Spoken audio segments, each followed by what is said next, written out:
I don't have to tell you things are bad. Everybody knows things are bad. Everybody's out of work or scared of losing their job. The dollar buys a nickel's worth. Banks are going bust. Shopkeepers keep a gun under the counter. Punks are running wild in the street, and there's nobody anywhere who seems to know what to do, and there's no end to it.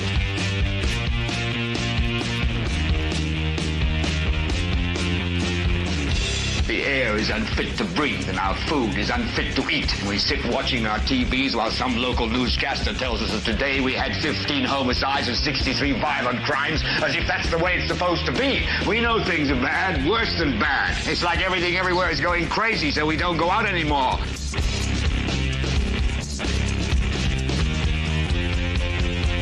We sit in the house, and slowly the world we're living in is getting smaller, and all we say is, please, at least leave us alone in our living rooms. Let me have my toaster and my TV and my steel-belted radios, and I won't say anything. Just leave us alone. Well, I'm not going to leave you alone. I want you to get mad. I don't want you to protest. I don't want you to riot. I don't want you to write to your congressman because I wouldn't know what to tell you to write. I don't know what to do about the depression and the inflation and the Russians and the crime in the street. All I know is that first, you've got to get mad. You've got to say, I'm a human being. God damn it. My life has value. So, I want you to get up now. I want all of you to get up out of your chairs. I want you to get up right now and go to the window, open it, and stick your head out and yell, I'm as mad as hell, and I'm not going to take this anymore. Well, hello there, ladies and gentlemen, and welcome. Welcome to this special Friday night episode. We are generally not here on Friday nights, so this is a special Friday night. We're here because we took off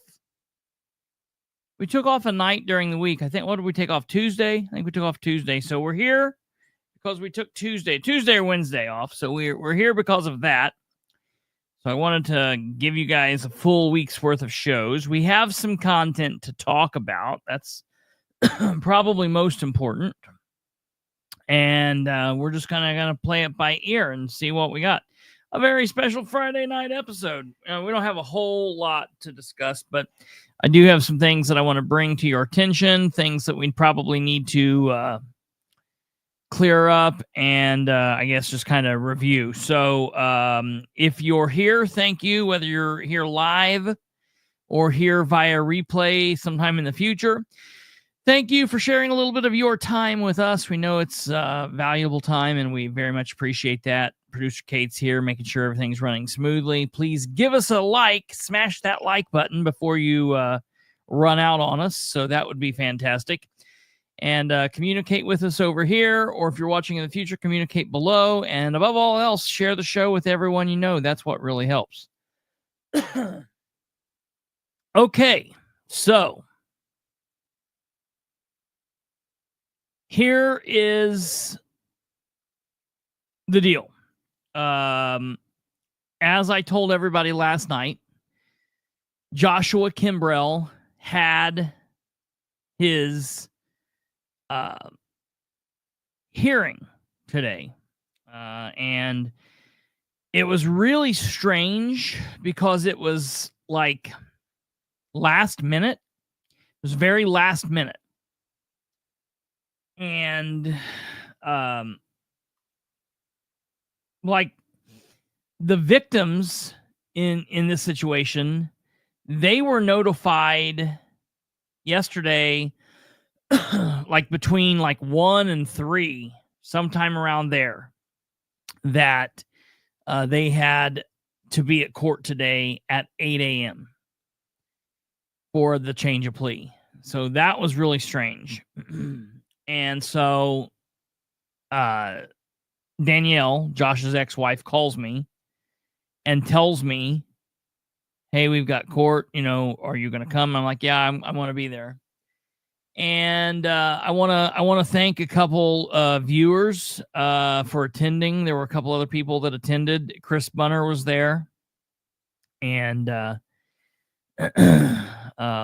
Bridget was there. So thank you all for attending and setting. I know that meant a lot to Danielle and the kids, having people there that supported them. We got there, and what was really strange about this was, as we were going in, the Randolph County prosecutor, David Dowling, says they didn't even notify the jail to bring Joshua here.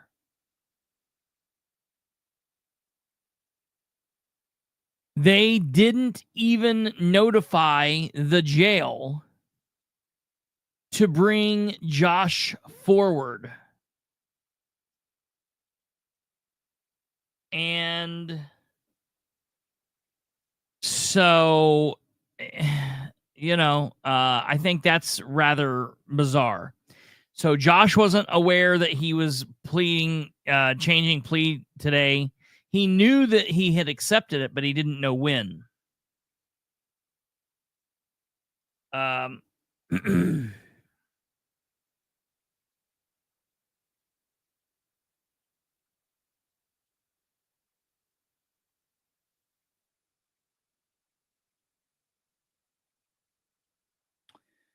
So that was kind of strange.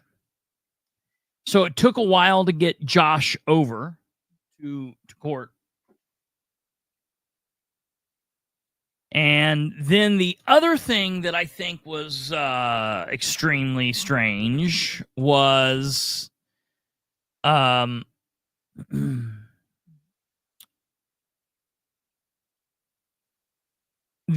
defense attorney, Josh's defense attorney, was late. He didn't show up until 8:30, 8:20, 8:20, 8:25. And the judge was not too happy about that, I don't think. So they bring Josh in, and Josh looked bad. He looks like someone who's been in jail. He looked kind of beat down. And one of the things when they're talking to the defendant in a situation like this, they always ask you to say your name, state your name for the record. They normally have you spell your last name. They didn't do that today. They asked Josh how old he was. And Josh said, "I'm 40. I don't know how old Josh was. I knew he was a couple years younger than me. But the judge asked Josh how old he was. And he said, "I'm 40. And the judge said, "Can you tell us when your birthday is?" And Josh said, "Yes, my birthday is April 25th, whatever the year was." So today's plea hearing took place on Joshua's birthday. So happy birthday. We got you 20 years in prison. Oh my God, that's comical to me. So very fitting, very fitting. I thought that was rather interesting. So Joshua was informed that, because of the plea, there was no appeal to what was going on today. Because of the plea, what happened today was what happened today. And that was basically it. Now, I am going to go over these amended charges with you, because I'll be honest, I was under the impression that they were going to be different, but I'm actually pretty happy. I'm actually pretty happy with what Josh pled to. So it wasn't really an allocution.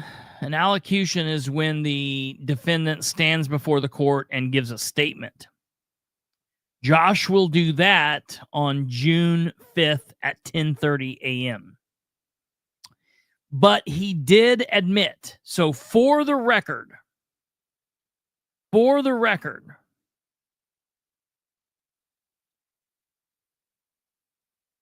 Josh, all of this time, I've been telling people, Josh went in and confessed. He's the one that started this, yada, yada, yada. But still, until you hear it, it's always like, well, whatever. Today, on the record, in open court, under oath, swearing to tell the truth under penalty of perjury, Joshua admitted, and I heard it with my ears, that he committed the following: child molestation, level 1 felony, child molestation, level 4 felony, child molestation, level 4 felony, child molestation, level 4 felony, sexual battery, level 6 felony, and performing sexual misconduct or conduct in presence of a minor, level 6 felony. So Joshua pled guilty and confessed to committing all of those 6 counts. He did that in open court. So it's official, it's on the record, it's done, it's over with as far as that's concerned. Now, I know there are some of you that are asking, like, what's he going to do? Is it 20 years? Does he do 10? Is it, whatever? It's really confusing what goes on with the Indiana court system. So it's not really like a day for day anymore. It's like a third kind of a thing. So it's essentially, here's what the plea bargain originally called for. Josh's plea deal called for being sentenced to 20 years with 5 years off. So that meant he would do 15 years. Do 15 years, and then when he gets out, he would be on parole for 5 years, and then he would always have to register as a lifetime sexual register. He'd have to sign up for the sexual criminal registry. Now, Josh will get off about 1 year and 6 months because of what he's done in jail. And then Josh would get off like a third of that. So really what he would end up doing would be like 12 years. However,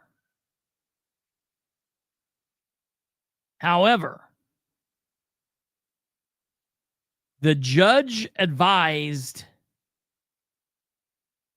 Kimbrell today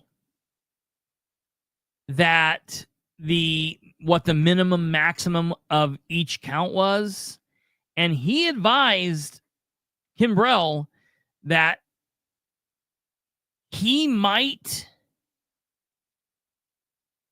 give him more time.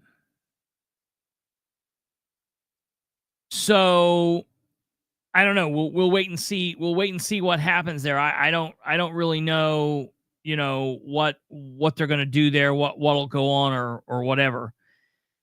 I think it'll be very interesting. I can tell you, Judge Body, B-A-D-E, if you're trying to look for him, it's Judge Brian Body from Blackford County. He was the special judge in the matter. He was not happy with Mr. Kimbrell. He does not like Josh. And so today, Judge Brian Body of the Blackford County Circuit Court accepted Kimbrell's change of plea, and a final hearing was set for Thursday, June 5th, 2025 at 10:30 a.m. so that the victims can read their victim impact statements on the record, and for the judge to then give Josh a chance to say his piece, and then for Judge Body to sentence Kimbrell. There's a very good possibility that Josh could see more than 20 years. And I certainly hope that happens. I don't think it could happen to a better individual. Now, they did do an amended charging.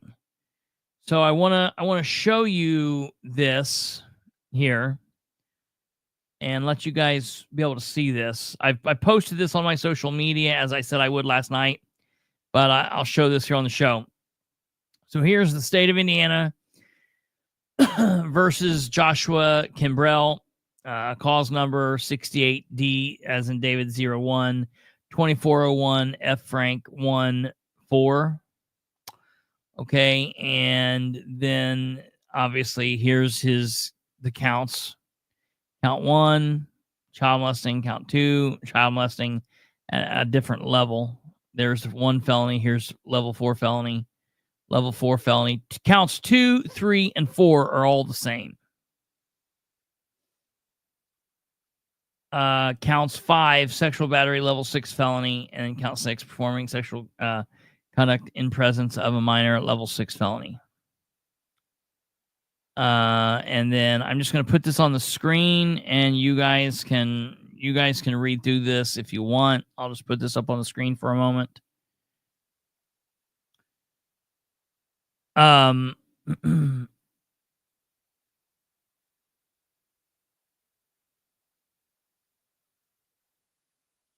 For all of Josh's loud and obnoxious, boisterous bravado, I'm bigger than you, I'm King Kong, what did he say in that one video? I'm the monster, you know. He didn't display any of that today. Matter of fact, he came off like a whipped pup. When he was responding to the judge, he was like, yes. You know, it was very, very quiet and reserved, and not anything like what we are used to. And yeah, he was fully shackled up. He was in jail jumper, you know, a onesie. And in Randolph County, they still use the old white and black, you know, like you see in movies. You know, in a lot of jails and prison, they use either blue or gray or orange. Not Randolph County, man. They're still in the white and black stripes. It's pretty wild. So, you know, that was interesting. Count 3.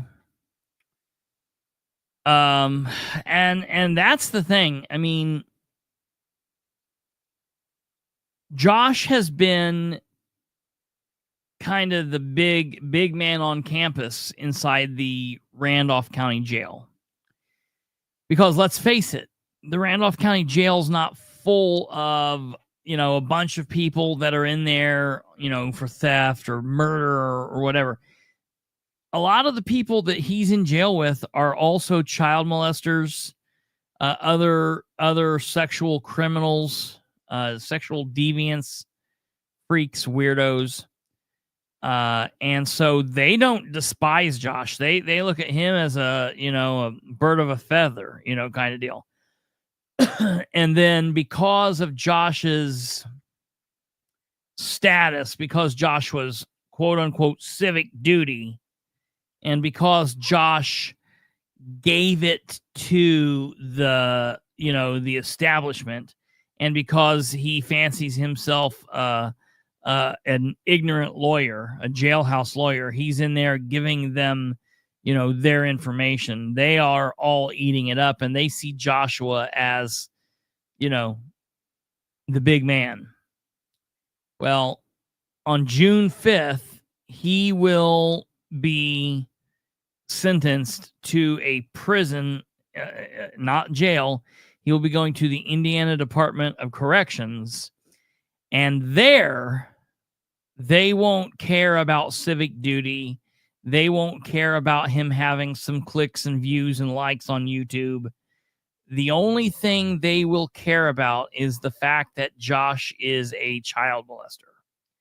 And some of them, maybe killed a bad guy, maybe killed a good guy, maybe who knows? Maybe they're monsters, maybe they're drug dealers, people in there for theft, whatever.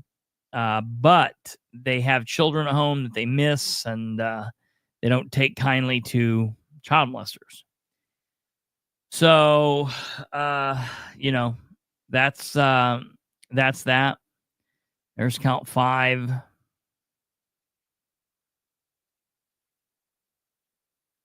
And then, of course, count 6 here. They brought him in with an entourage. They brought him in with 3 jailers, 2 sheriff's deputies. There were 2 bailiffs that were at the courthouse, and they were there, and they were ready to rock and roll. They were not playing with him. They brought him over in 3 cars. I mean, he was in one car, and there was a car in front and a car behind, which was rather odd, honestly, because he's only a block from the courthouse, and generally they'll walk them over, but not today. So, I think part of the reason was they were in a hurry because they woke him up. So, this is the this is what Judge pled guilty to today, what you've seen on this paper. If you want to see more of this, if you want to read this in more detail without me flipping through it, you can go to my YouTube, or excuse me, you can go to Facebook and see it on Facebook. I also believe that I put it on Twitter. Let me check, but you can find the links to all of our social medias down there below. Let me see here. If I put it. Yeah, I did. It is there on Twitter. So, yeah, you'll be able to see all of that. And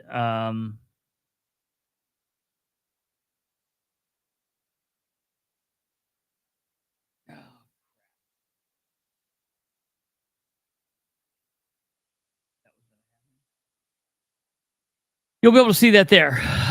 See how he handles solitary for the first 30 days at Pendleton. Yeah, it'll be interesting. I think Josh will I believe Josh will like that more than being in general population, honestly.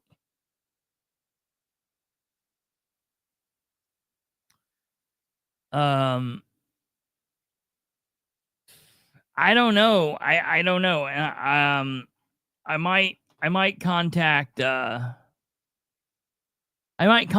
couple people that I know that could kind of help with that and give me a little bit of understanding on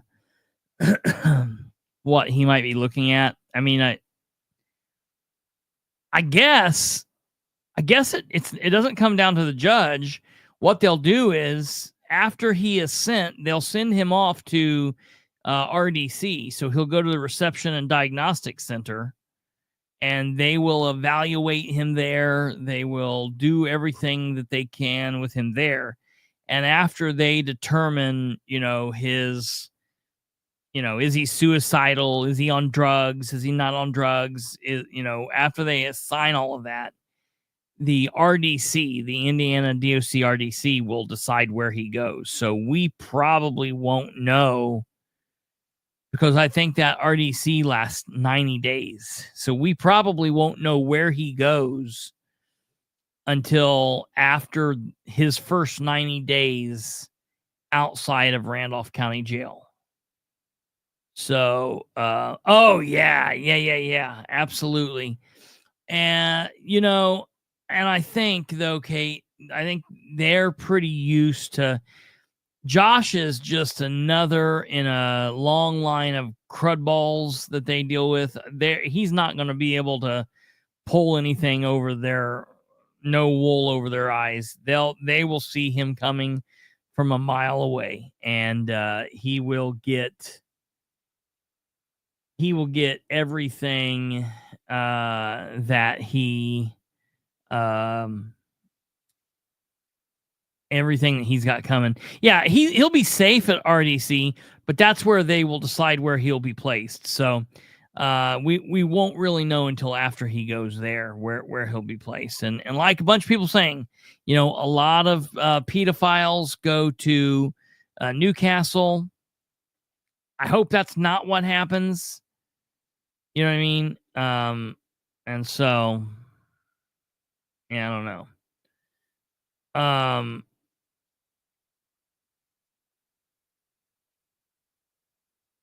I didn't get any notification of what, Danny?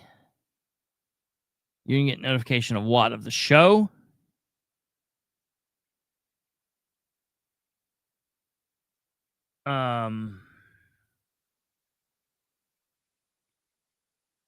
If you guys are ever concerned about that, if you don't get notifications, or you think you're missing out on something, I would recommend you going to the subscription button if you're subscribed, and hitting unsubscribe, and then immediately resubscribing, and sometimes that resets it, and it should help you out. So now, don't unsubscribe and then forget. Do it all at the same time. Unsubscribe and then immediately resubscribe, and it will trick that. So yeah. DOC has an inmate look up, and so we'll know where Josh is. That's never a problem. We'll be able to follow that just like everything else. I don't believe he still has a channel up. No.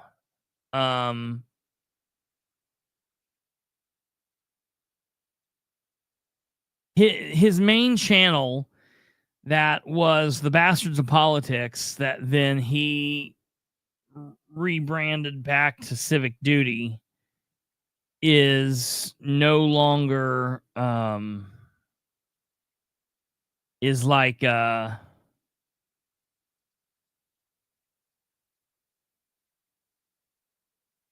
me see here.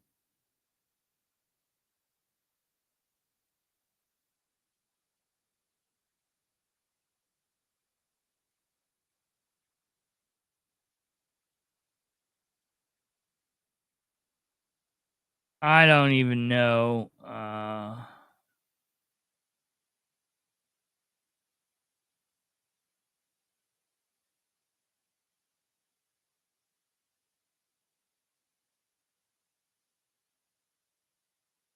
I don't know. What's the name of the channel?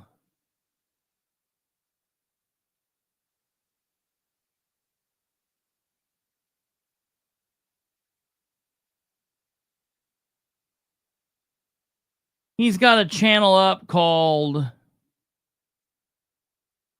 Civic Duty, at Real Civic Duty. It's got 97 subscribers. And it has 1, 2, 3, 4 videos on it. Cop laughs about crime against minor girls. You're going to get what you're going to get. You're going to get what? Cop laughs about crime against minor girls. You're going to what? Get me retired? Public record request from City Hall. Cops called 6 minutes response time. Is it legal to record in public? Civic Duty, the beginning of the legend. He's got 281 views on one video, 105 views on another, 162 views on the third, and 700 on the last one. So this is the page. This was not his main page. This was a backup channel that he made. And that is he's not been active on that page since before he even got in trouble. Once we split in July of 2023, he basically took back the old channel. See, I don't know if we've ever talked about this or not, but when Kate and Brandon and I teamed up with Josh, I had a YouTube channel that I had as the political spot, as the Perception is Reality, that had like 50 it had 50 subscribers, and it had like no videos on it. Because I just never did YouTube. And Josh had a channel with, I think he was at 9,000 subscribers or somewhere around there. And when we decided to partner up, the four of us talked, and we said, are we going to start from scratch? We can start from scratch. We can change my YouTube channel into the Bastards of Politics. And we talked about the possibility of changing Josh's. And Josh was like, yo, yeah, I'll change it. And we specifically talked to him about the concern that there might come a point where there's a falling out, because podcasts are like bands. You know, I mean, let's be, and like anything else, any people, they don't normally just work together forever. You'll normally have some kind of falling out, and you'll go your separate ways. And what we didn't want to do is we didn't want to get halfway through something and Josh pull this thing where he's like, well, this is mine. This is my channel. And he's like, no, we'll build this together. Well, it took Josh about 2 years to get 9,000 subscribers.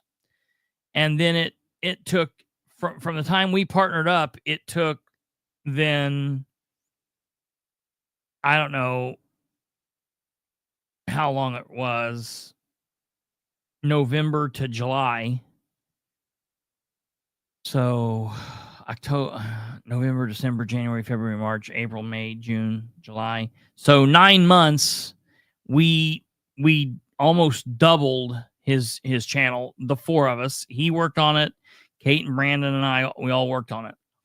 And then there was the falling out. And then just like that, Josh booted us all off the channel and changed the passwords, locked everything down.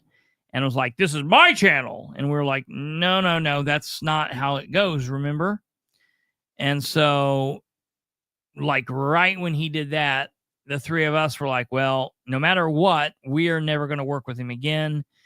I'm never going to be put in that situation again. And so then that's when, after a couple of days, we created this and built this channel up. I'll tell you, I came up with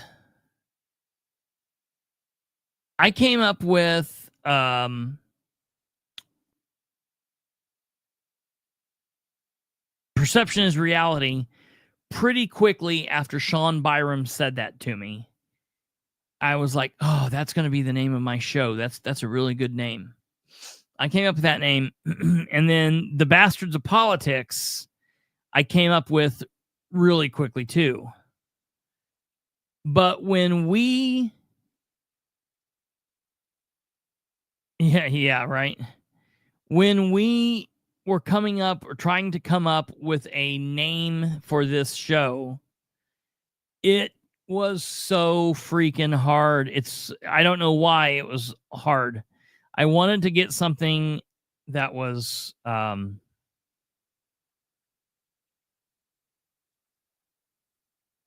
like stand out, would stand out and would be like catchy, but wasn't too long, and it wasn't too difficult for people to, remember or to find or say.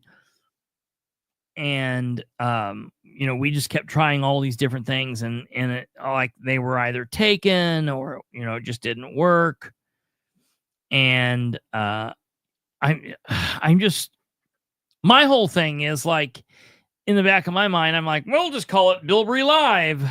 But I'm like, well, I don't want to do that to like Kate and Brandon. I mean, even though like I'm mostly like on here talking, Kate does a lot for the show. Brandon does a lot for the show. Even though Brandon's not on, Brandon still is a very big part of talking behind the scenes and helping and doing things.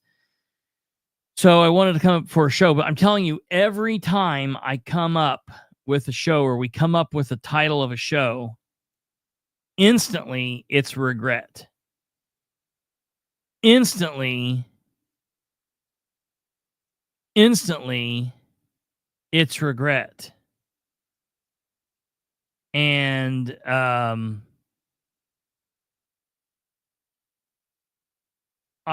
just because I'm like, nope, it's too long. It's too long. Like I wish it could be like, I would be happy if it was like the show. The show would be fine with me. Or live. This is live. And then it could be like what? Live with Bilbrey and Kate, live with Bilbrey, Kate, and Brandon, whatever. But all that shit's taken or whatever. So here we are. It is what it is. I do remember this. I forgot this. So yeah, Danielle was going to give the old channel away to someone. And then in the divorce, when she got divorced from Josh, she, as a part of the divorce decree, had to give the that YouTube channel to Josh. Now, I don't know what damn good that's going to do him, because he's not going to be able to do anything with it for the next 12 to 15 to 20 plus years. So I don't know what he's going to do with it. But that's that. What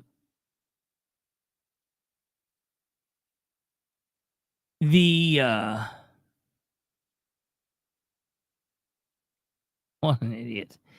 As far as this channel, Civic Duty, I don't think there will be anything that'll take it down. I don't believe that his YouTube channel will come down. I think it'll just be out there like if somebody died. I think it'll just be out there floating around. So that's that. I do want to say this because there's a couple people out there that have donated that back under the bastards of politics. And even before Josh and I had partnered up, they had donated to Josh.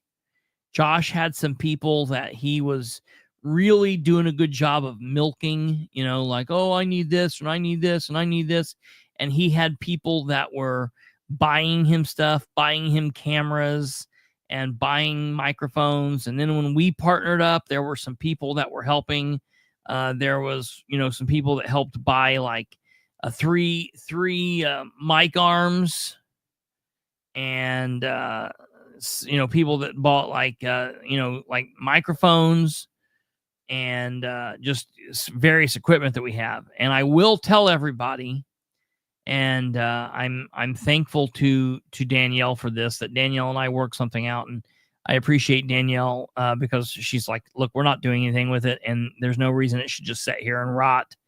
So Danielle did provide to me that equipment. So I now have the equipment that Josh was using. And so the people that were out there that were donating things for our use, the reason I'm telling you that, and I was trying to decide if I was going to say something about that or not, but the reason I'm saying that is because I want the people that donated to that cause to know that your money is not just going for nothing. That now the equipment is now, matter of fact, I picked it all up today.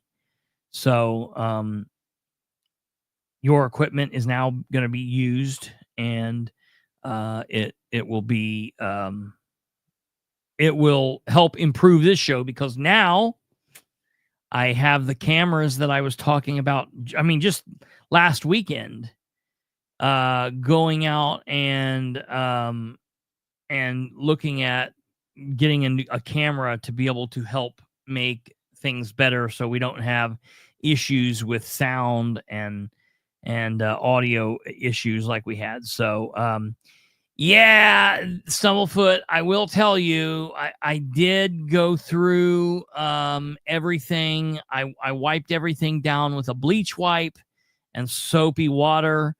I did go through all of the cameras and make sure that there were no files on the cameras. Like maybe he had some kind of something bad on there, like maybe it, recorded victims or something. So I made sure that all the camera equipment was wiped. There was nothing on the SD cards. I wiped all these down. Matter of fact,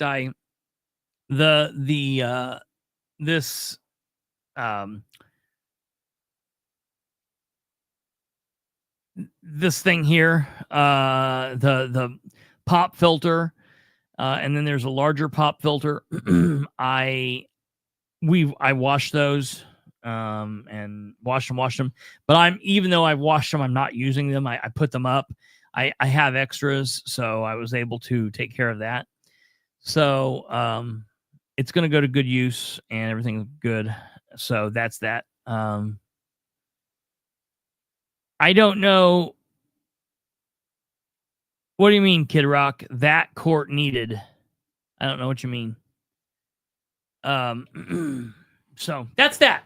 That's the news on Josh.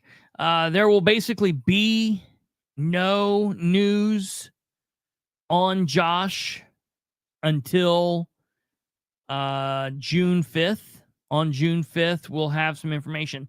I do want to tell everybody there is a really good channel that did a really good look at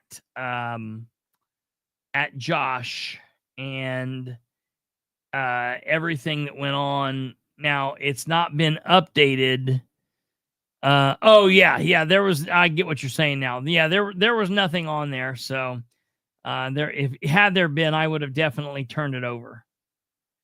But yeah. So there's a really good channel that did a video on Josh a while back. And I'll show you this so you guys can go see this. if you're so inclined, if this is something that you would be interested in. So the channel is Dummy Kruger.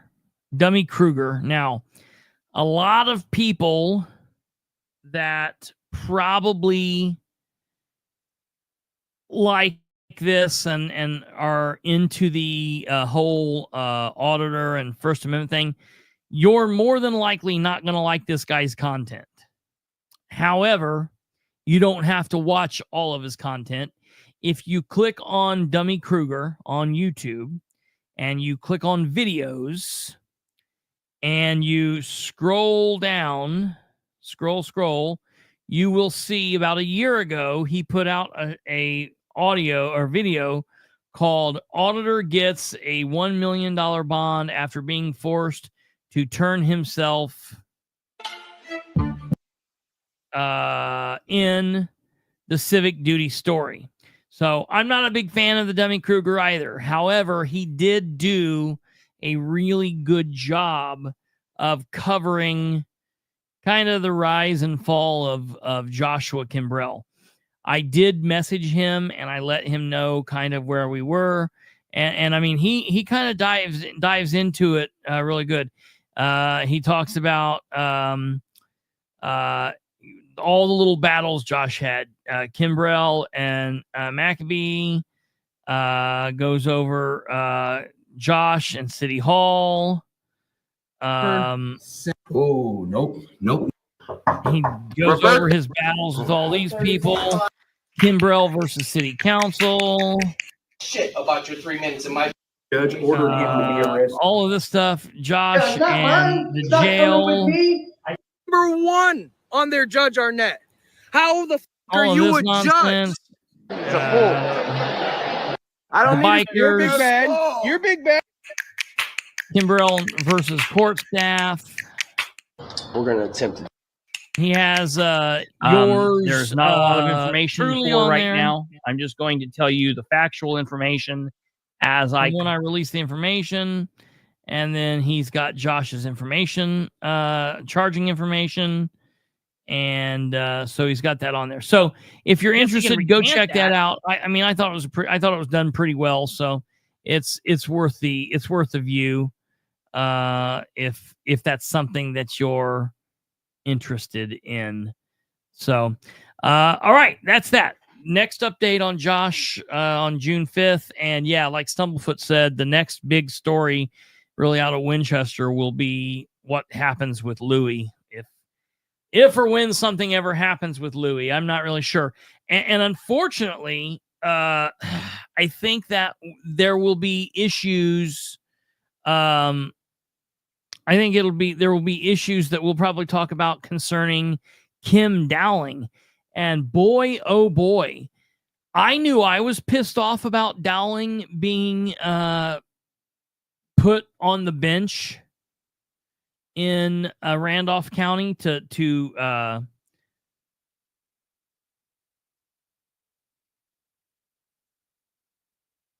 what do you mean with Louis?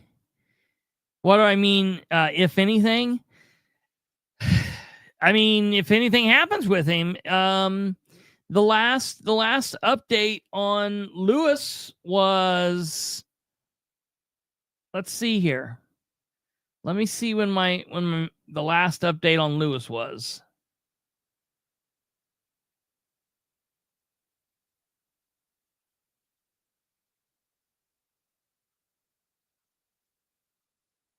The last update on Lewis was November 23rd. November 23rd was when Lewis, when I found out that Lewis was going to be extradited back to America. And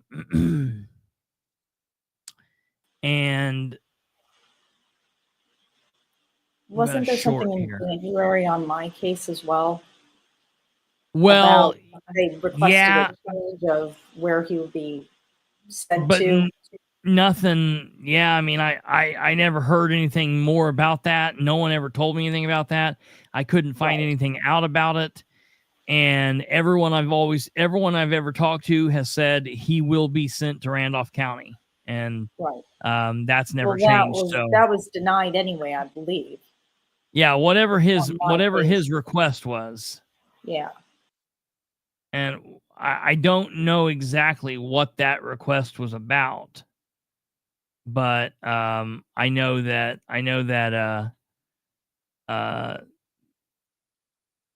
that was let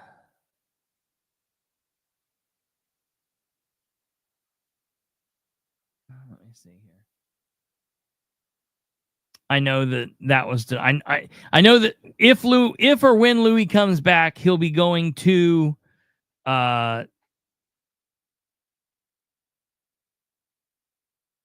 Randolph County.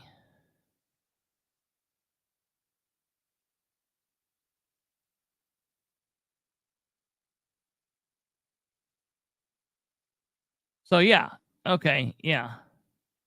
The last update that we had on Lewis was that he the UK and America had both agreed that he had there was no reason to stop the extradition and that he would be extradited. And I was told by a source from the feds that the change in the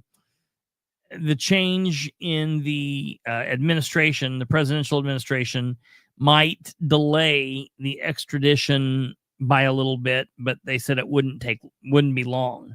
Well, that was the administration changed in January, and here we are, the end of February or the end of April. So, you tell me. I don't know. I hope he comes back, and I hope he comes back quickly. But I don't know. Time will tell. I want him to come back. I want him to come back because I want to see if he spins on anybody, if he flips on anybody, if he starts naming names. I want to see if he has anything to add to the whole, this guy and this guy and this guy and this guy with the candlestick in the hotel. So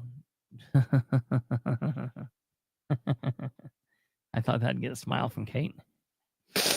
Gitmo, yeah, I'd be fine with him going to Gitmo. I'd be fine with that. I'd be fine with he could stop by, pick up Joshua, and Josh and him could both go to Gitmo.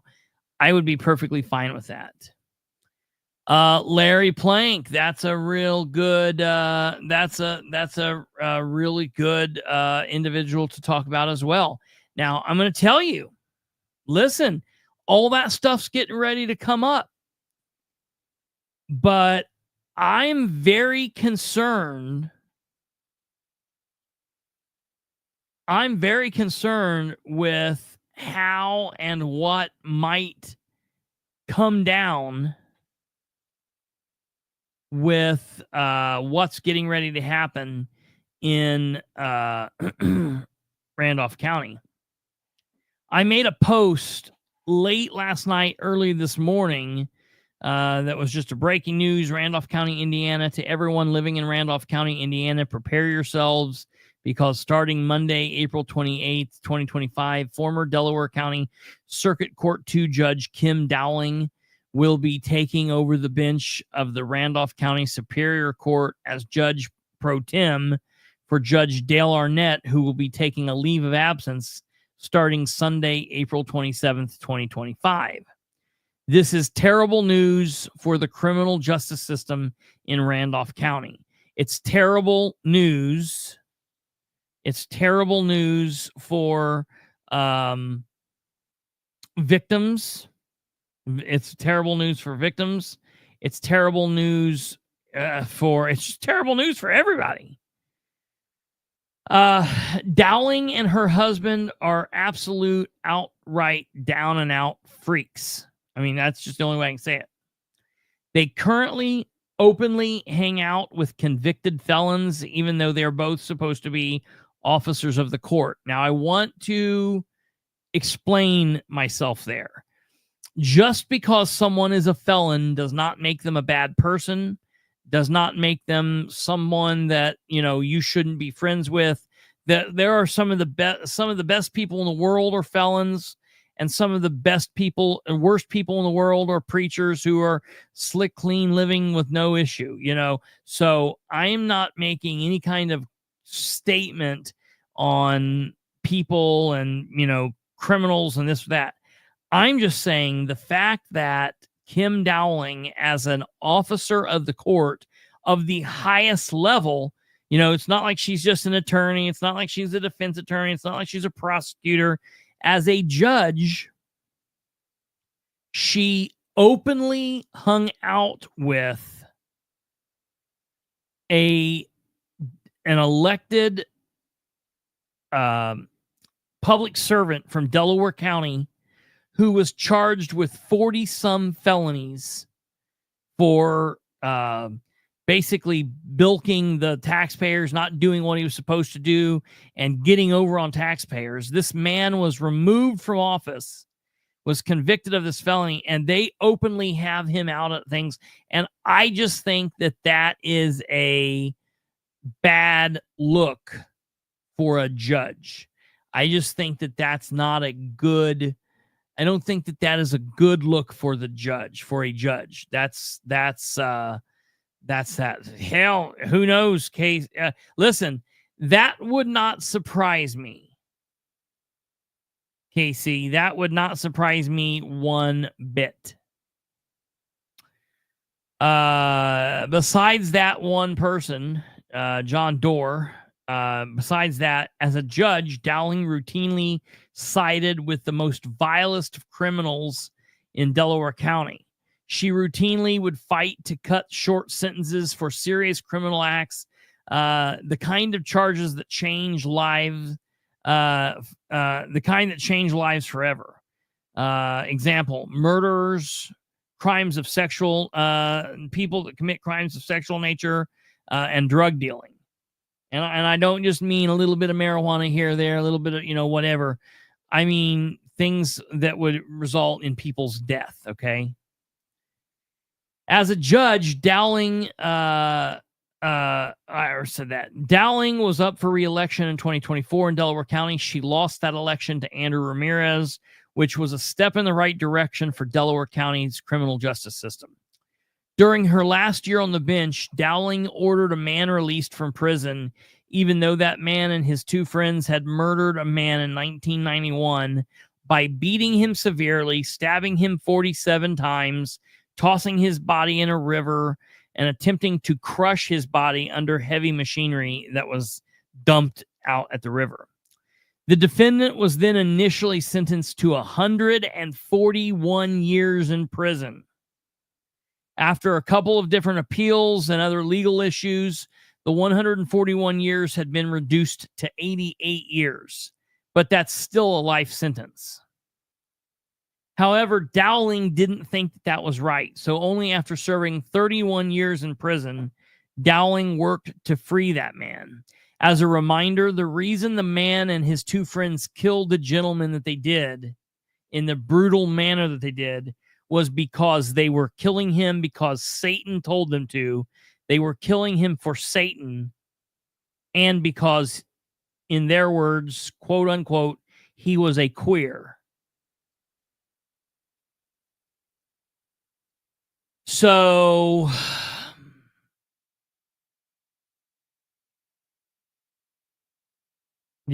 I don't know if we want people like this running around on the street or not.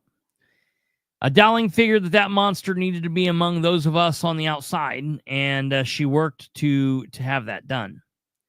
She purposefully waited after the election to do this, because what her thought was, if she won, she had another 6 years on the bench anyways, and it didn't matter.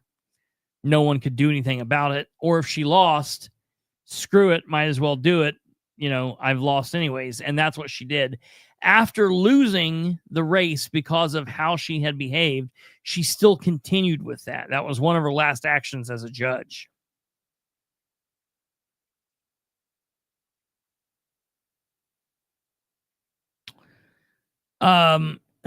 Dowling's loss was great for Delaware County, but now it seems that Randolph County will be stuck with her for a while. So this is not good news for Randolph County.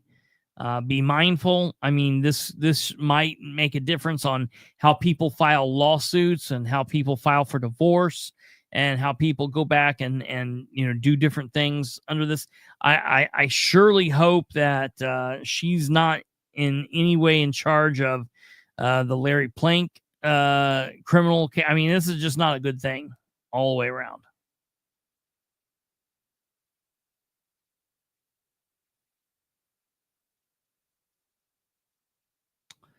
But what's interesting to me is this created a lot of comments. People who were not happy with this. People that, just didn't understand how, she lost the election. How now I'll tell you, and I see what Eric said up here, about not liking the law that allows someone who isn't a sitting judge to be a pro tem judge. It's because of the amount of years that she served. When she left, she went out as what's considered a quote unquote senior judge. And so when someone is like that, what that does is it allows them to be basically like in a role in a pool of judges that can be used as kind of like substitutes. Like if a special judge is needed, or if a judge is needed in a very specific situation, if they need to fill in for somebody due to death or due to sickness, or due in this case to a judge stepping down. Now I will tell you,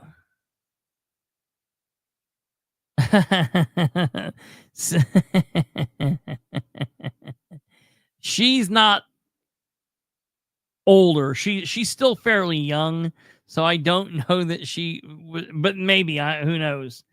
I'm going to tell you, her husband is like actively stalking me on social media. He is a freak. During the election, I was very outspoken against her, and her husband never said a word. However, nearly like a month or two after she lost and after she was off, so like starting in the end of January, maybe beginning of February, he comments on everything now. Matter of fact,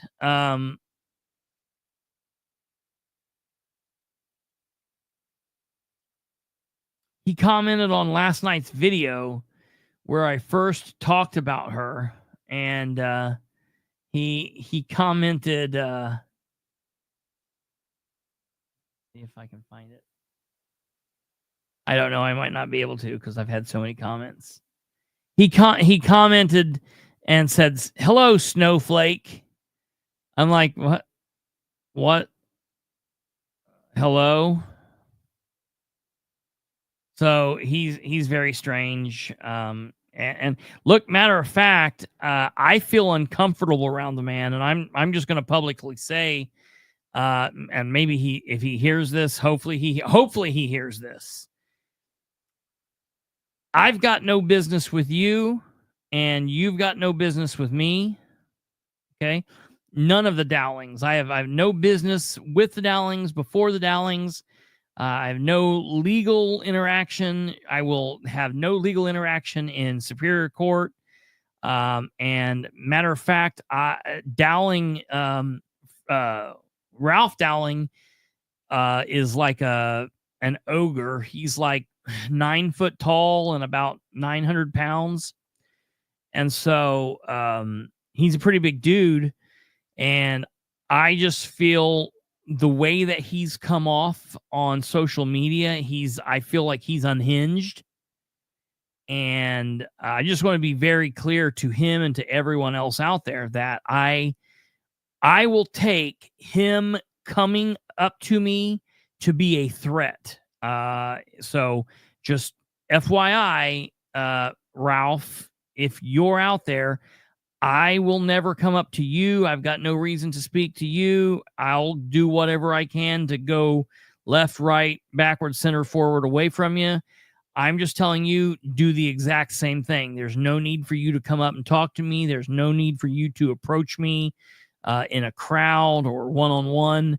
And I will consider you doing so. If you do that, I will consider that you have ill intent, and I will handle that accordingly. So just FYI. So just putting that out on the record.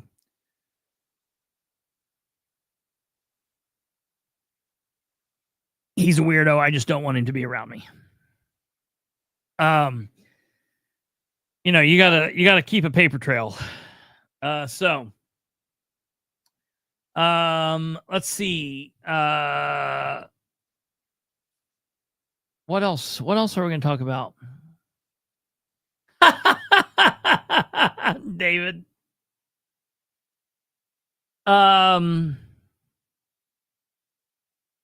Yeah, right, Casey. Okay, what else are we going to talk about? Oh, hey. I got some things for you to see. I think I put this on the thumbnail. Stand by. I think I've got something for you to see. I have not opened this. And then I've got a little story to tell you all here in a minute. I want to open this and let you guys see this.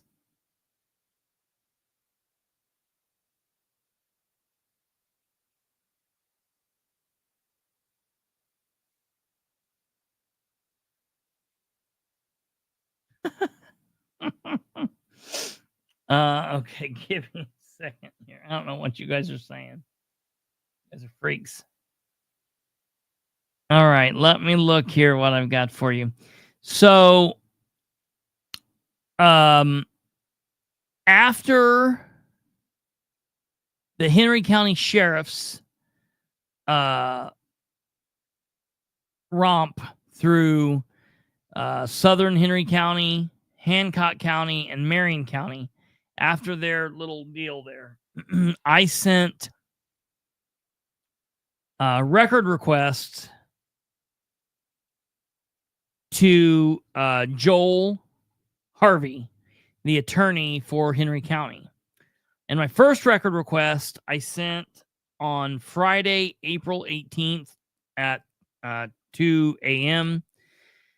I said, under Indiana Access to Public Record Act, I am requesting all body cams and dash cam video from the pursuit that Sheriff John Sproles and Deputy Greg Yukonavage were in Monday, April 14th, 2025. I am requesting an opportunity to review, inspect, and up to the possibility of purchasing the videos. I am requesting the videos from the initial time they would have turned the cameras on to until they cleared the call scene and their involvement was over. So I requested that, and I requested that on Friday the 18th. And then on April 21st, I requested the following. Remember back after a while when the Muncie pursuit happened, we went through the GPS. Did we do that on a show, Kate? Or did we just look at that? Can you guys tell me, did we ever go through the GPS data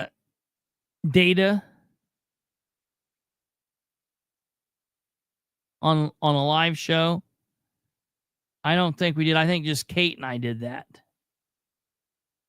Well, so you guys don't know this then, but after the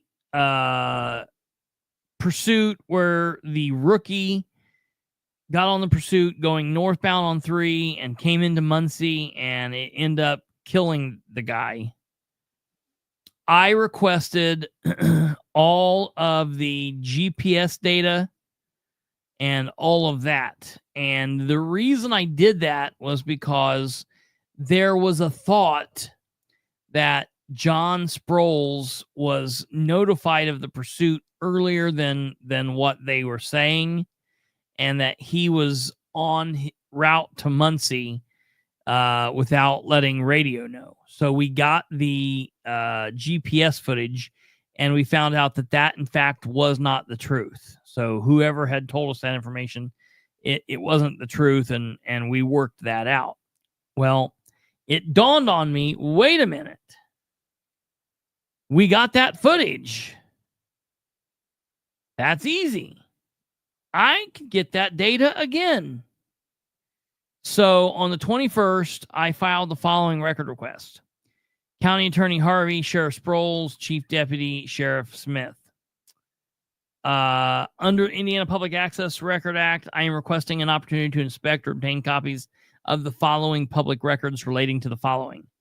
GPS data from the vehicle driven by Henry County Sheriff John Sproles on the date of April 14th, 2025.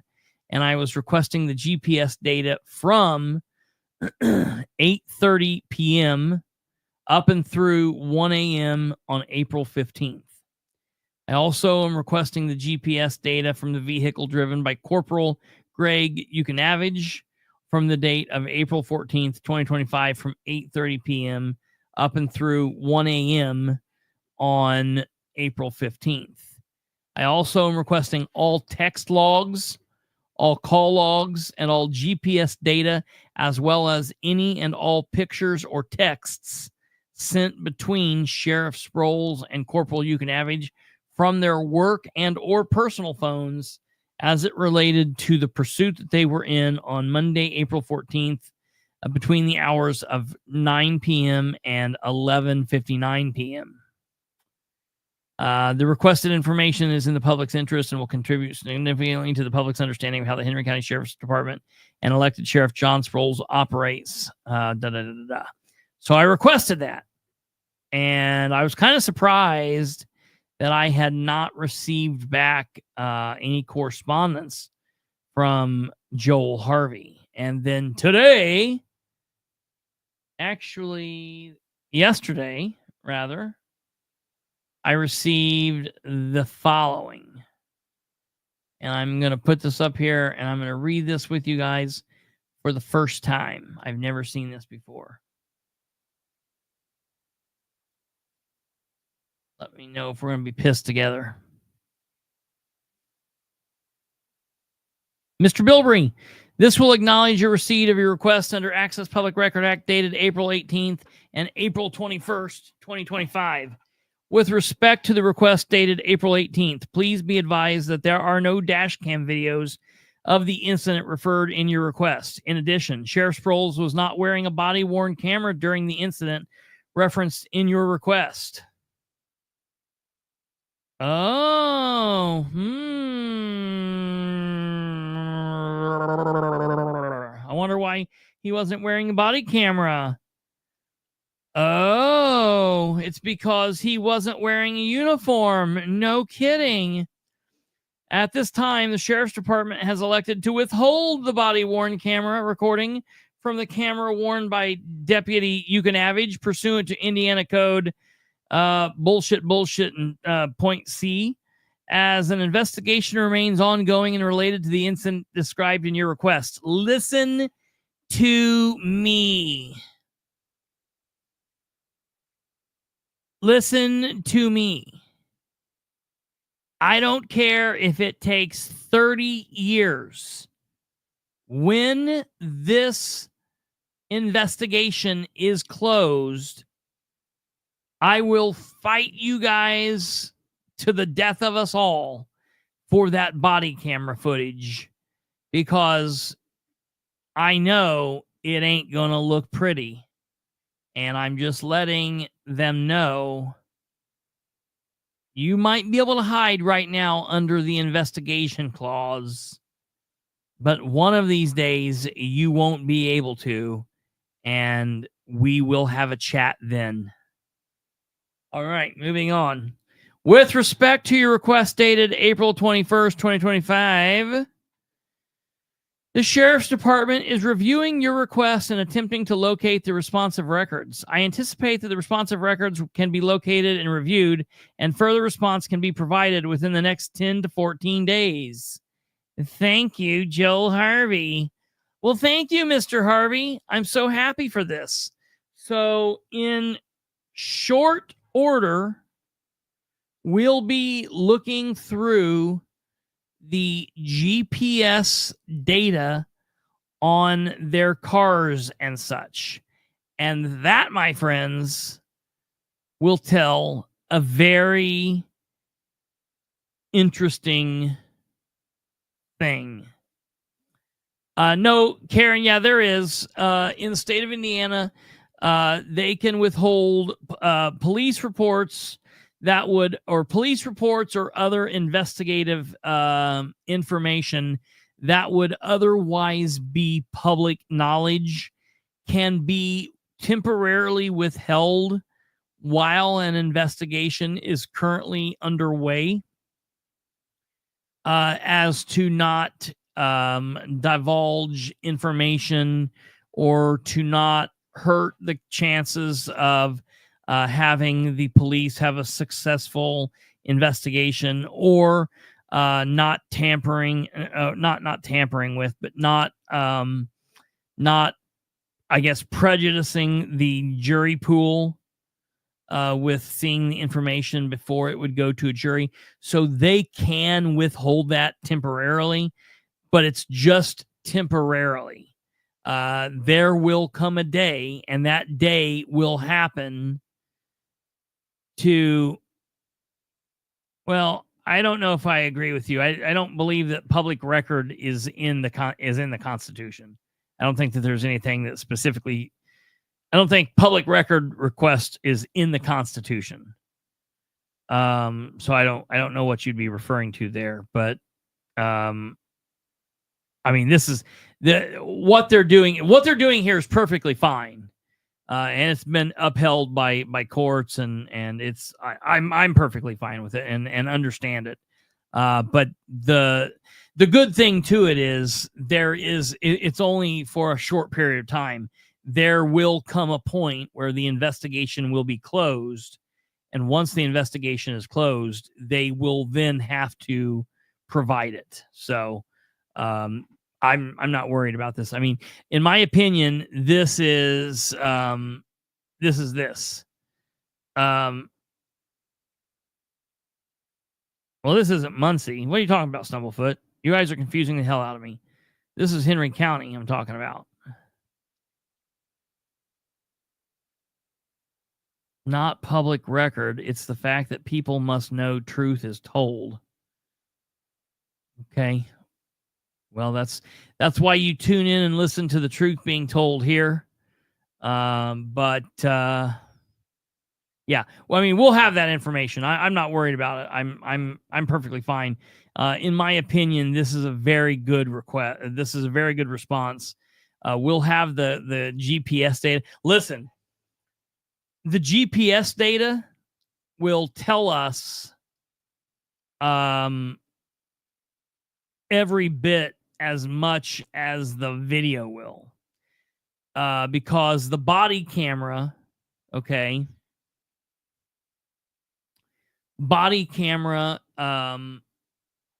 when driven in a car, a lot of times doesn't show you anything except the steering wheel. They don't have a dash camera in the car, I don't believe. I think he's only got a body cam. So the body camera really won't show us anything, honestly. But I'm still going to request it. Stumblefoot. A lot of you are tonight, I think. But you're fine. But the GPS data, it will tell us how fast the deputy was driving the entire time. It will let us know his exact position. Kate and I went through the GPS for Sproles, and that shit's wild. You remember that? I mean, it shows you on like real-time Google map, like where they are, and it gives you like the wind speed and the time and the date down to the like millisecond, and it tells you how fast they're driving, which direction they're going. So the GPS data will be extremely interesting. Yes, that's right. Sproles was doing donuts in his yard at one point, kept driving around in circles. I remember that. That's hilarious. I think that's what no, she's not joking. She's dead serious. Sometime when it's a really slow night and we don't have anything going on, I will pull that up and find it and show you guys. I don't know. I don't know why we never did it on a show. I just think because it didn't show anything. I mean, it literally showed nothing. It was amazing though, because like it showed Sproul. Like, I think that's what he does. He goes out and he like just gets ready and he like drives around in his police car in circles around his yard until something pops up off on the radio and he's like, all right, I'm going. I don't know. It was crazy. So that's that. And giving a response to Eric. I agree with you. I hear you. Eric says police are very quick to get body cam in front of media when they know they're in the right, regardless of the investigation. And it's not even necessarily when they're in the right, but it might be when they're looking for something and they think that it can help the investigation. And yeah, you're absolutely right. And I hate that. And it's nonsensical that they do that. The bottom line is, look, it's going to come out. It's going to come up. So, in my opinion, maybe I'm stupid. Maybe that's why I'm not an elected figure and all these people are the elected figures. But let me tell you. If I was the sheriff of Henry County, and I had been involved in that pursuit. First of all, if I was the sheriff of Henry County, I wouldn't have been involved in that pursuit.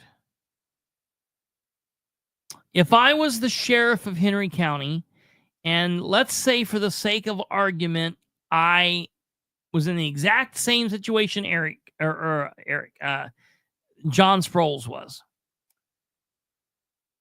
Wife had told me to go out and get some eggs at the store, or I had told the wife I was going out to get some ice cream, or I'm not even married and I was out, going to the store or whatever, and I'm driving, and I see a car that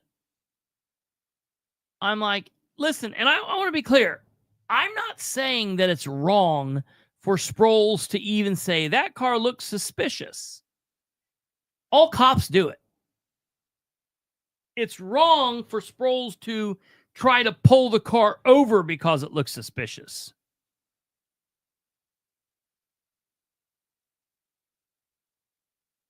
Yeah, that's crazy. Right? My thing is, and everybody that's in here that's a cop or was a cop, you'll know what I'm talking. Everybody knows it. It's true. It is what it is. There's no reason to lie about it. You see a car that you think is suspicious, you follow that car. You try to see what infraction you can get to then make a traffic stop. You don't say that car looks suspicious, I'm going signal 27. You say, oh, that car looks suspicious, I'm going to hang back here and see what they do. Oh, there's 5 over the speed limit. Oh, there's left of center. Oh, there's left of center again. Oh, they didn't use their turn signal. Oh, they don't have a license plate light. Any number of things. And then if my ass is in plain clothes and in a marked car, I'm going to sit back.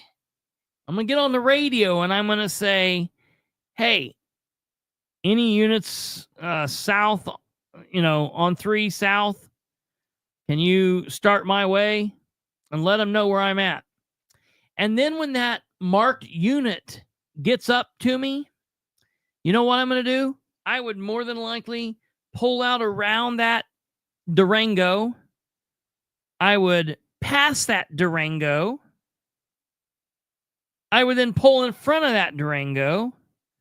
And once if we had the infraction, then I would have my marked unit attempt to stop that Durango.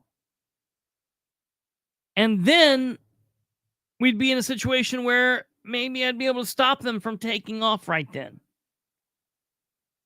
But John Sproles doesn't think of shit like that because he's an idiot. He's an absolute idiot that does not have the experience in law enforcement that I have. I have more and better experience and time in law enforcement than John Sproles does.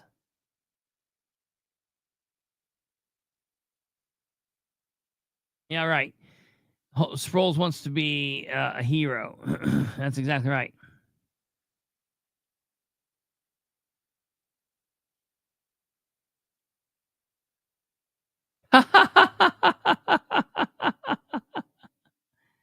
Karen, that's funny. So that's what I would have done. But I wouldn't be out doing all the weird shit that Sproles does. Yeah, I would go to things. I'd let my guys know I'd be there. I'd let my guys know they could call on me. But you also want to let your guys know that you have the faith in them that they can take care of the projects. And you don't want to be out jumping every scene because that's not a morale booster. You know? So, I don't know. Sproles is an idiot. It is what it is.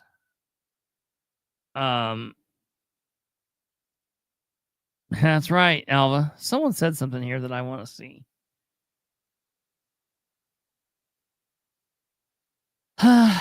If I was a sheriff, I'm not going to call 911. There's nothing wrong with him getting on his radio and radioing in. I got no problem with that. I've got no problem with that at all. Or he could call the non-emergency line and be like, hey, you know, it's just easier for him to get on radio and talk with his guys than to go through dispatch and do all that shit. So I got no problem with him getting on the radio. He's just an idiot. He's an idiot. He's an idiot. Absolutely, he's an idiot.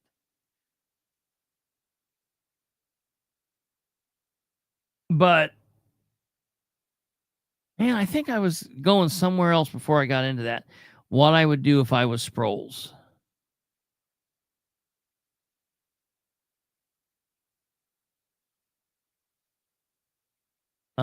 Anyways, the bottom line, yeah, you know it, Tim. I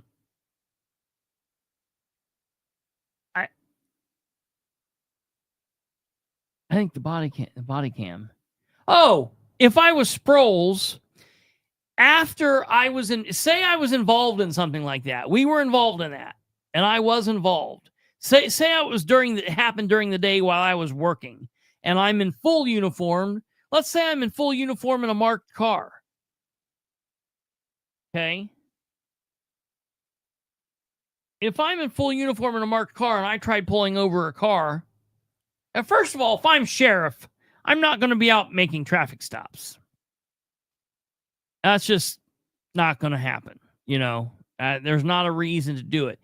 You know, if you're in a county where you got like 2 or 3 guys, if you're the chief of police in a 2-horse town where you got 3 deputies, we got 3 police officers, the chief has to do a lot of hands-on shit.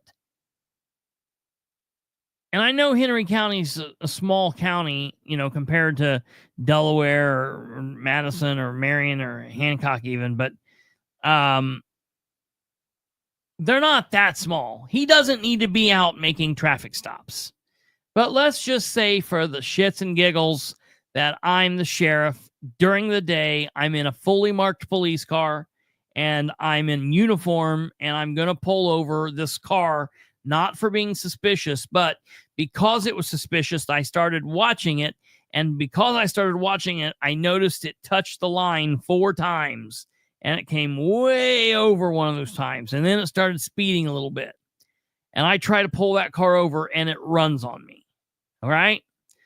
The very first thing I am going to do is not write out some bullshit statement.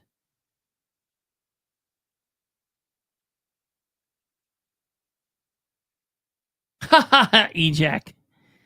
But I would give a press conference and say, you know, we were involved. We're going to work hand in hand with the Indiana State Police. We will give them any of the information that they so-called, you know, that they request. And I would be open and honest. I would be very forthcoming. And the bottom line on this stuff, it's coming. This is how I talk when I talk to the mayor of Muncie. When I request records, and that's where we're going to end tonight. When I request records and they play games with me, and I'm like, look, it's eventually coming out. You could come out with it now, and we could talk about it, and you could take a little bit of a bump, and people could forget about it in a couple months from now. Or they can do this bullshit where for the next however long the investigation goes on, let's say it goes on 2 months. For the next 2 months, once a week, I talk about Sproles and the bullshit pursuit he was involved in, and the fact that he continues to do felonious activity, trying to pull cars over while and doing just crazy shit he's doing.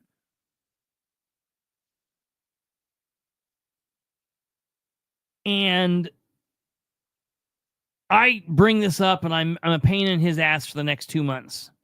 And then at the end of 2 months, when he's like, oh, I wish everybody just forget about this, then they're going to have to give me the records, and I'm going to show it, and it's going to start all over. Whereas if they would just give it up now, we would talk about it, and then in 2 months it would be done. This is what's wrong with people in public service. Not just Sproles, they all do it. They all think that they're going to be able to, I'll be the one that can cover this up and things will be okay. They don't realize that's not how it works. So I'm happy with that response from Joel. I'm perfectly fine with it. We'll get it eventually.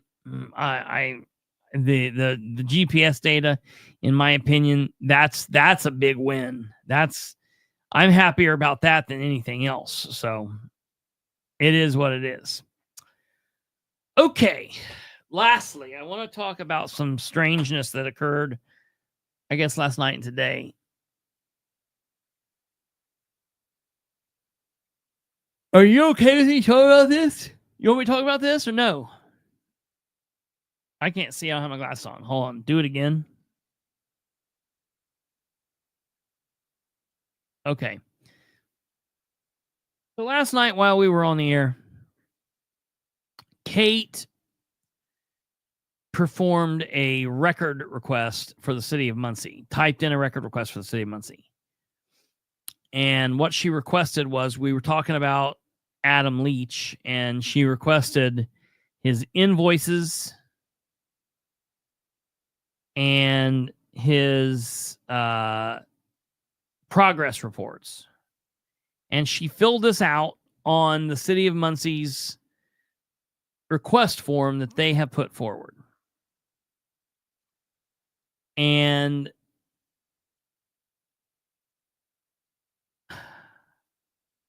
now, in fairness, I have not had a chance to talk to Amber about this. I would like to talk to Amber about this. I'd like to find out what is going on. Are all of the pictures in the thing? Can we go over the pictures? Are you okay with that? Are all of the pictures in the message? Okay.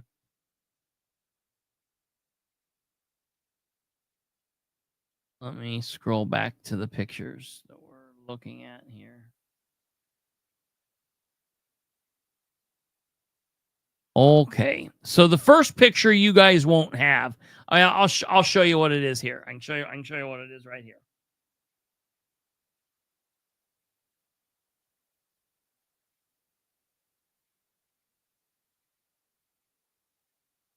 Look here.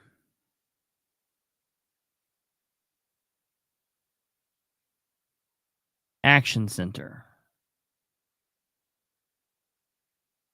Action Center, go. Okay. So I can show you just like this.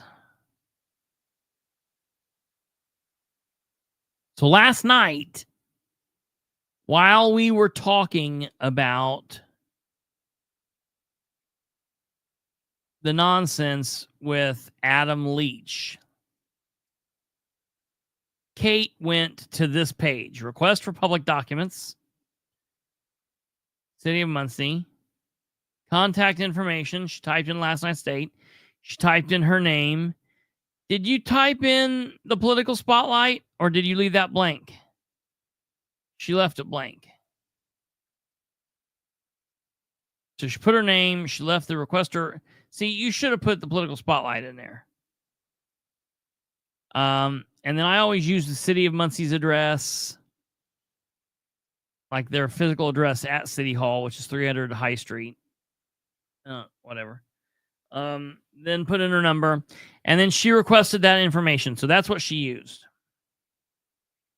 Well, after she did that,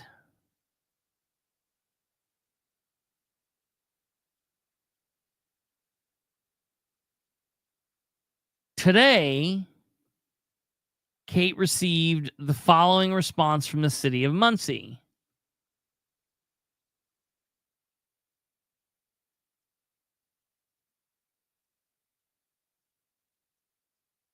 And I'm going to show these up here. You won't be able to read them, but I'll just show them to you, and I'll tell you what it says. So this is an email to Kate, and it was sent at 11:59, and it says, "Hello, I am reaching out regarding your recent request for records. The City of Muncie does not possess any invoices or progress reports submitted by Adam Leach. Thank you, Amber Green." And Kate and I got to talking, and it was after this because we're like, wait a minute, what do you mean?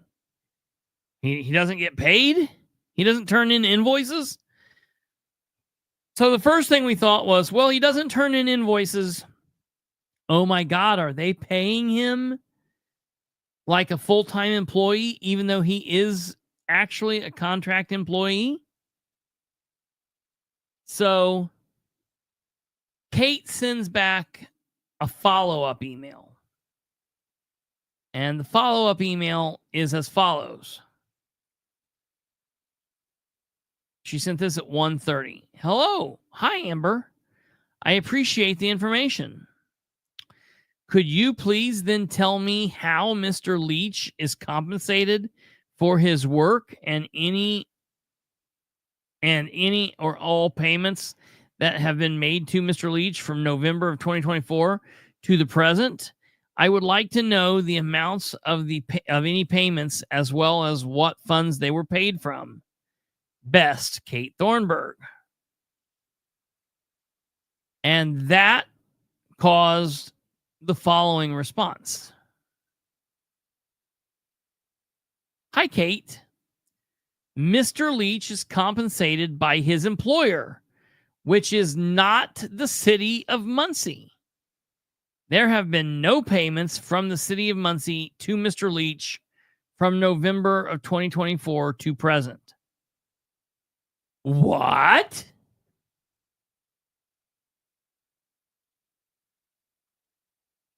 What? Okay, weird. So Kate then sends back the following message. Is Mr. Leach's employer compensated by the city of Muncie?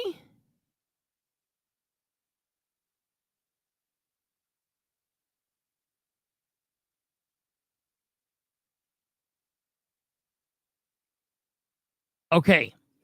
Then in that time that she said that, Kate and I looked at the contract and we determined that the contract isn't specifically for Adam Leach. It's for WSP engineers, city engineers or whatever, civil engineers.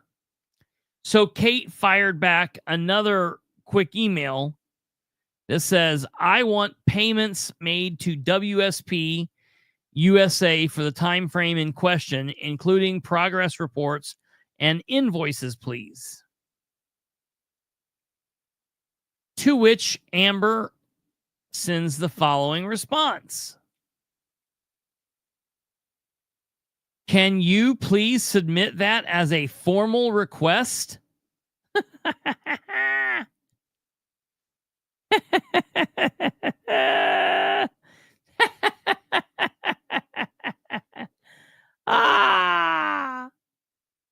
So Kate sends the following email.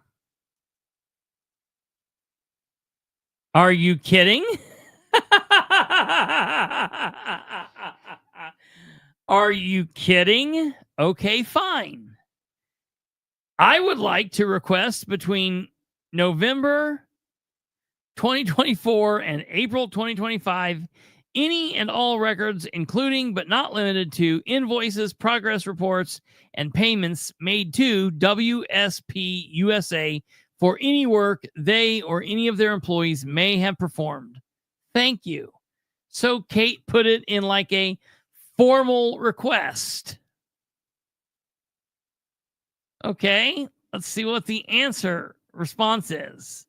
How many people want to think Amber responds back with okay? All right, let's see what the response is. My apologies. I didn't realize I was implying humor. What? I should have clarified when I asked for submission. I meant through the form provided by the city of Muncie, as you did for the original request. Here is the link for your convenience. And now she's provided this other link.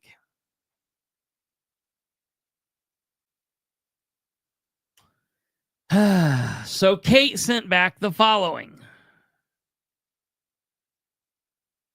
My apologies. Under Indiana Access to Public Records Act, Indiana Code 51431, a record request does not need to be made on your website. You can accept a request via email.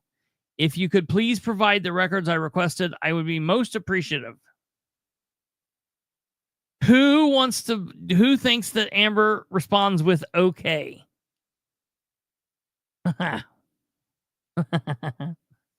Amber responds by saying, Indiana Code 51433A1 and 2 provide the following.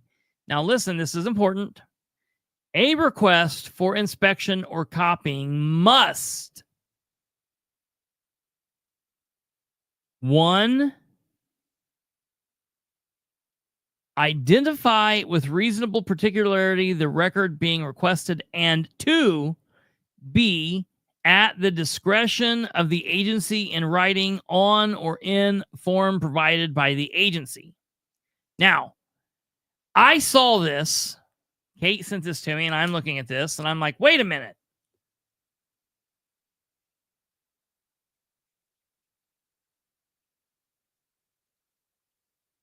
You're not requesting to inspect or copy in their office these documents. You're not asking to go there.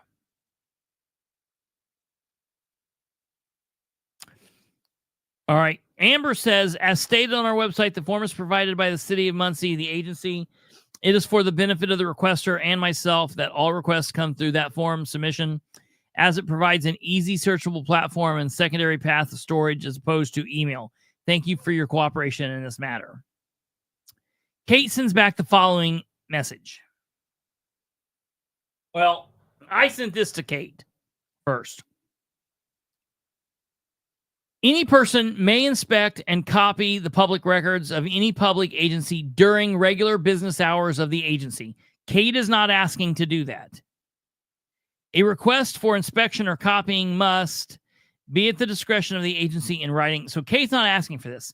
Kate is asking for them to find the record and to either email that record to Kate or prepare it for Kate or someone else to pick up, like myself or somebody else. So Kate sends back the following. I'm not requesting to inspect or copy for myself, in which case I would appear in person and fill out the prescribed form. I am requesting you send or prepare to be picked up the documents requested. I know that you have fulfilled records requests submitted via email. And then Kate signs Kate Thornburg, the political spotlight producer. To which point Amber then responds, I appreciate the clarification regarding your request. However, I must address a few points to ensure we are aligned on appropriate process. Since I have been in my current role, now this is important. She says, since I have been in my current role, I have consistently adhered to the established protocol, which require that all record requests be submitted through the designated portal. It is inaccurate and irresponsible to assume that I have fulfilled records requests submitted via email outside of this process. This protocol exists to ensure proper documentation, compliance, and efficiency in handling all such requests. As a reminder, I leave the office at 4 p.m. today and will not return until Monday. Any further communication or action regarding this matter will need to wait until my return. Well, no, it doesn't. I can email you all weekend if I like. I don't have to wait until you get back to work. I'll email you all weekend. I encourage you to utilize the portal to submit your request to ensure it as processed appropriately. Thank you for your understanding and cooperation. Okay, now, really quickly, I want to say this because I have not had the chance to say this to Kate, and so I want to explain this.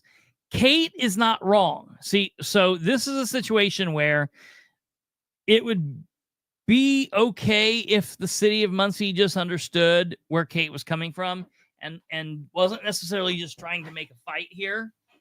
Because Kate's saying, I am requesting or inspecting copies for myself, in which case I would appear in person. I am not requesting this. I am requesting you send or prepare to be picked up documents requested. I know that you have fulfilled requests submitted via email. I don't know if Kate, when she is saying you, is referring to Amber Green or you as the city of Muncie, because Kate, I'm not sure, is aware of this or not, but at least in my perspective, Amber is right. I have never sent a request to Amber via email. I have always sent the request since Amber's been there via the form. So Amber is right when she says since she's been there. Well, I can't say that. I can just say, as far as I'm concerned, anytime I've requested something from the city of Muncie while Amber's been there, I've sent it under the form. So Amber is right as far as dealing with me. Maybe Amber has done that with everybody, and I have no reason to believe that she hasn't. So I will say Amber's right there. But Amber is wrong in assuming that Kate's just assuming that's her. Because I would say Kate's using you as meaning the city of Muncie. Because in that fact, Kate is very right. The city of Muncie has absolutely accepted requests via email and not of the form. Matter of fact, they've done that more than not.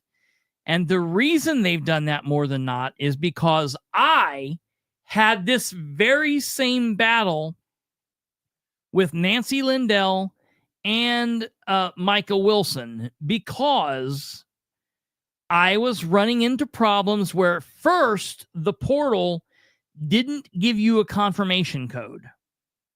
You would submit the portal and it would go away, and you didn't have a copy or anything showing that you submitted that. So they could drag their feet and whatever, and it could go on for months, and you had no proof you actually submitted anything. So I bitched and I said, no, first of all, the public access counselor allows people to submit requests in writing. I could come up there and give you a handwritten letter saying I want this. I could send you an email. I could send you a snail mail, and you must accept that. Now, you can have a form and you can require the form, but you also cannot turn away my request a different way. And Luke Britt upheld that.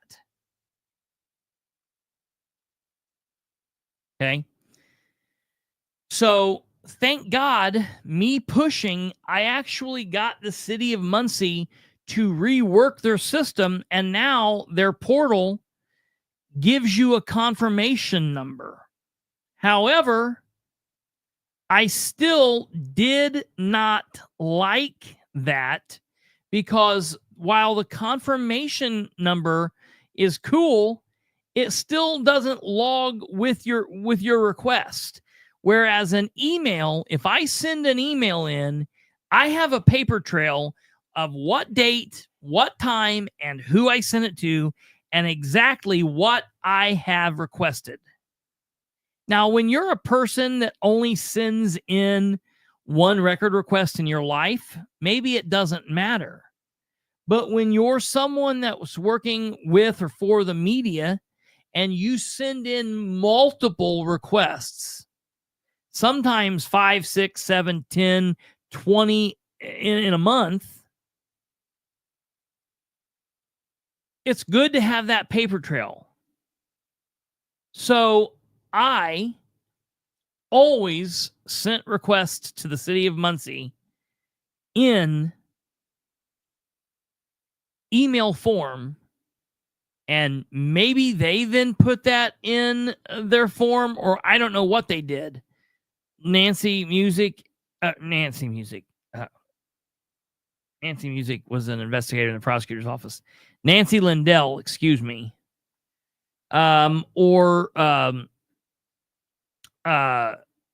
Wilson, Micah Wilson. The reason I started using the form when Amber got there is because, I'll be honest, Amber has improved the record request process, and it was going pretty quickly. So I was like, all right, I don't have a problem using the form. If that's what happens and that's going to get me records quicker, cool, I'll use it. And we didn't have a problem. Now, I'm friends with Amber. I'm friends with Kate. I don't understand this back and forth. It's crazy. I get what Tim's saying here. I don't understand this. And I'm going to side with Kate on this. Kate can send a record request in this way, and they can want her to use that, and she can decide to or not, but they still have to comply with the request in the email. So and in all fairness, I have not talked to Amber. I plan on finding out what's going on that side, but I don't understand. I don't understand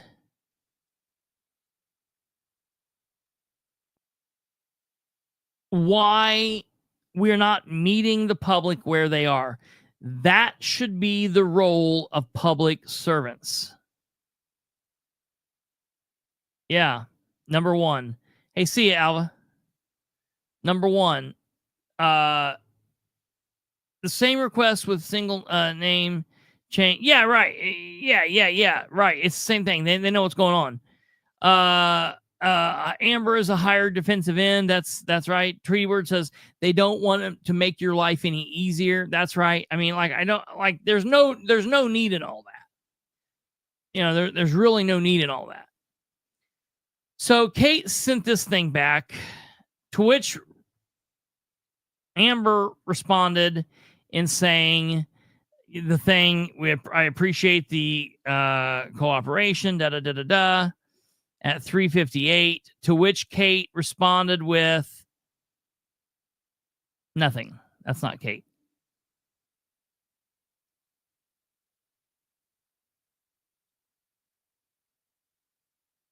What is it?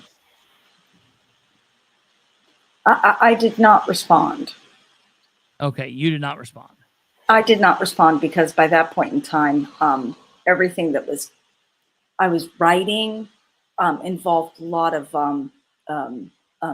inappropriate, unprofessional language. I understand.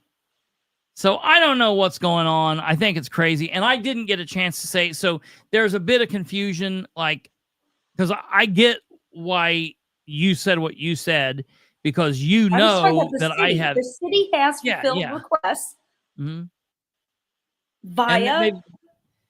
I've been CC'd on the damn thing. Yeah. Because I carbon copy Kate on all of my requests. So I know the city fulfills requests via email. Yeah. She took it that I meant her personally. Yeah. And in all fairness, it's the city. The city does fulfill requests via email. Mm-hmm. Absolutely. And honestly, they've done so for years. More. You know. More. They've done that more often than not. Because I was thinking about it to use the form. I was number one in there hunting through the stinking controller's office. So I was already in the website. Yeah. And I didn't have her email handy. Yeah. Okay. So I just submitted it since I was in there. Otherwise, it would have initially gone as an email. Yeah. Right. So now we're going to have to fight this and find out what the hell. Yeah. I'm trying to be nice about it. I thought she was joking, though, about wanting it as a request. I was like, okay, I will rewrite it out just for you then. So you have it as a formal request. You know, I've had people single name in it. I mean, I've had people already have it.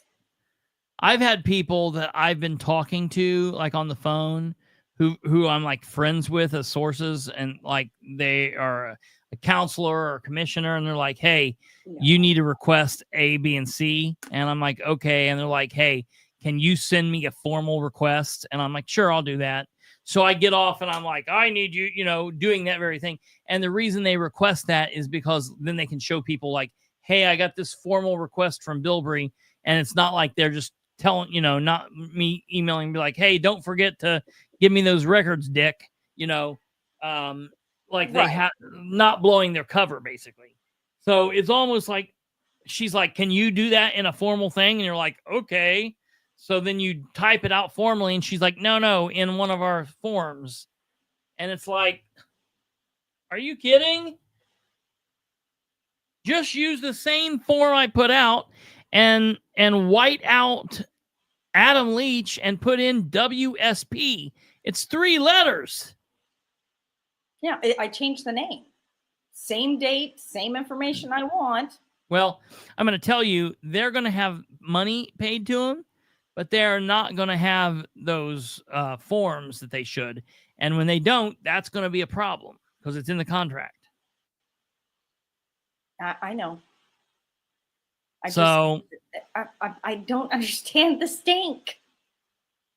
I don't understand the stink. And I don't want to revert to type and use a lot of inappropriate, unprofessional language with her. Yeah. I'll find out what the hell's going on. My first record request with her to turn into some kind of deer in the headlights moment from now on. Right, you know, right. Could you just give me the papers? Well, we'll deal with That's that all. Monday. We'll find out what the hell's going on. But So. I didn't respond. Number one, I know you talk with her. So. Yeah. You're forgetting about the extra snark and attitude. Yeah, the whole thing's crazy. I have plenty of snark and attitude. I just don't want to. I figured you're kidding. Okay, fine. Was enough snark for one day. Right. But I honestly thought she was half joking. Right. I don't get it. But we'll find out, and I will behave myself and not write mean until for a certain amount of time. Monday or probably Tuesday. I'll give you time to yeah, right. Speak with the young lady, and we'll find out what the hell's going on. Yeah, I don't know. I'm sure I'll talk to her this weekend. Well, I'm sure. I'm sure she'll hear about the show. Oh so. Yeah. She'll be Amber. Don't be mad about this. Like, obviously, I had to talk about this. She'll be mad about the show. I'm sure. So, yeah, you're. I get. It's not intent to be mean. Yeah, now I'm really gobsmacked and don't freaking understand. Yeah, it doesn't have to be this difficult. Oh, this too shall pass, and we will get our records one way or another. It'll be fine. Yeah. Oh, yeah. And there'll probably be some hair pulling on my part, but they'll be okay. My own hair. Yeah, that was not a threat. No, I got you. That's hilarious. So, all right, folks, that's going to do it for us tonight. We're going to be off tomorrow, thank God. So we'll have at least one day off before we come back. We will be back Sunday. We've got a lot that we're looking into. Still looking into the stuff with Flatland Resources. By the way, I did get a picture today. Thank you to Charlize. Charlize did run by there and take a picture, and it was Flatland Resources there at the City Point Park area. So I'm still looking into all of that, still looking into the whole Phil Tevis thing and all the properties and everything going on there. Still looking into that, still looking into the Ed Carroll thing. We will have information on both of those stories, topics in the next, hopefully, coming days and weeks. So stay tuned with that. Catherine, I believe, will be back next week, and we've got some things to talk about there. We're going to have Brianna Davis back on the show here coming up soon. And the end of session is here. Session is over. The Indiana General Assembly is over today. So, yay.